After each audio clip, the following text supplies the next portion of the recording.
Hello friends, कैसे हैं आप सब। ब्यूटीफुल लाइफ में आपका स्वागत है और उम्मीद करते हैं कि आप भी बहुत अच्छे होंगे। तो चलिए जल्दी से शुरू करते हैं। दोस्तों, एक बार की बात है कि एक चेले ने गुरु से प्रश्न किया। उसके मन में आया कि आज मुझे कुछ अपने गुरुजी से पूछना है। उसके मन में एक शंका थी, तो उसने अपने गुरु से बोला कि गुरुजी, एक बात बताइए कि हम जो भगवान को भोग लगाते हैं, हम जो भी कुछ भगवान को चढ़ाते हैं, तो उसमें भगवान क्या खाते हैं, क्या पीते हैं, और क्या हमारे चढ़ाए हुए प्रसाद में जो हम पदार्थ चढ़ाते हैं उसके रंग में, उसके स्वाद में या उसकी मात्रा में कोई परिवर्तन होता है, और यदि नहीं होता तो हम ये कर्म क्यों करते हैं। क्या यह एक पाखंड है, और अगर ये पाखंड है तो हम ये पाखंड क्यों करते हैं। गुरुदेव, मुझे बताइए कि हम भोग क्यों लगाते हैं। मैं ये सारी बात उनकी सुन रहा था। अब मेरे मन में जिज्ञासा बढ़ी कि अरे, आज तो चेले ने गुरु को घेर लिया। आज शायद ही गुरु इस बात का उत्तर दे पाए। लेकिन उनके गुरुजी बहुत शांत प्रभाव के थे। उन्होंने बड़ी शांत चित्त से उसका उत्तर देना शुरू किया। उन्होंने कहा कि ये बात समझने वाली है कि जब हम लोग प्रभु को भोग लगाते हैं तो वह उनमें से क्या ग्रहण करते हैं। आपने ये अच्छा क्वेश्चन किया। तब गुरुजी समझाने लगे कि मान लीजिए कि आप लड्डू लेकर भगवान को भोग चढ़ाने के लिए मंदिर में जा रहे हैं, और रास्ते में आपको कोई जानने वाला मिल जाता है और आपसे पूछने लगता है कि आप कहाँ जा रहे हैं। तो आप क्या उत्तर देंगे? मंदिर जा रहे हैं। तब वो आपसे पूछता है कि आप क्या लेकर जा रहे हैं, तो आप क्या बोलेंगे?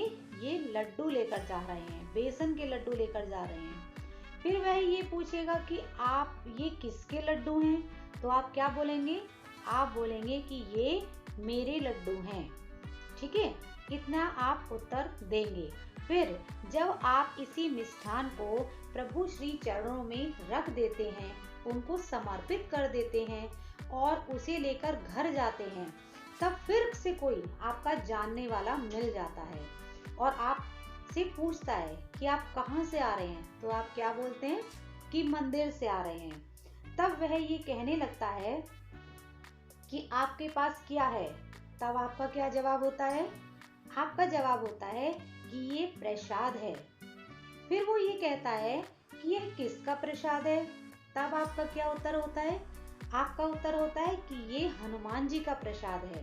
अब समझने वाली बात ये है कि लड्डू वही है, उसके रंग में, उसके स्वाद में, उसके परिमाण में कोई अंतर नहीं आया।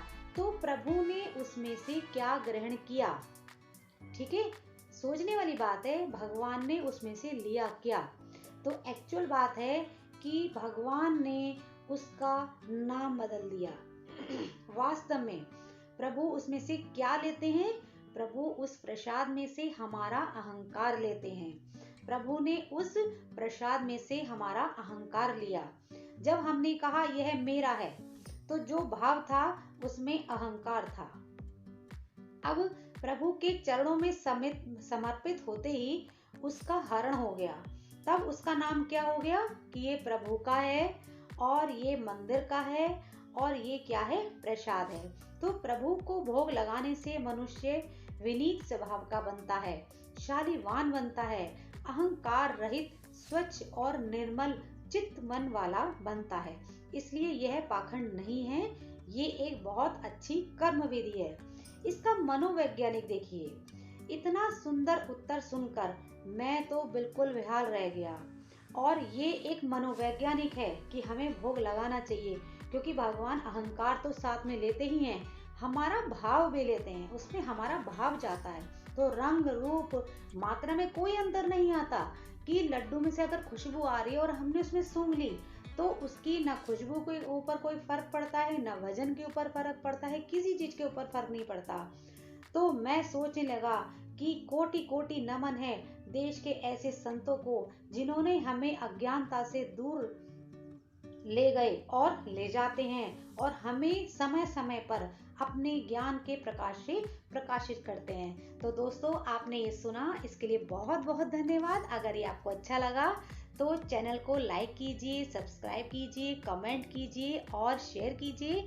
अगर आप इस चैनल पर नए हैं तो इसे सब्सक्राइब कीजिए। आने वाली सारी वीडियोस हम आपके पास लाते रहेंगे। तब तक के लिए नमस्कार, धन्यवाद।